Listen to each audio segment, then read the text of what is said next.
আল্লাহ তাআলা বলেছেন, কদ আফলাহাল মুমিনুন, মুমিনগণ সফলকাম হয়ে গেছে যারা একমাত্র আল্লাহ পাকের প্রতি বিশ্বাস করেছে, ঈমান গ্রহণ করেছে, পরকালের প্রতি বিশ্বাস করেছে, রাসূলের প্রতি বিশ্বাস করেছে, জাহান্নাম আছে, জান্নাত আছে, শেষ বিচার দিন আছে, মৃত্যুর দিবস, মৃত্যু সত্য, এই সকল কথার উপরে যারা বিশ্বাস করেছে তারাই মুমিন।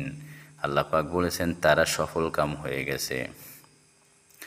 আল্লাযীনা হুম ফি সলাতিহিম খাশিউন, আল্লাহ পাক বলেছে মুমিনগণ যারা হবে, মুমিন হবে, তাদের অন্যতম গুণ হলো তারা নামাজে বিনয়ী হবে, নম্র হবে, একাগ্রতার সাথে নামাজ আদায় করবে।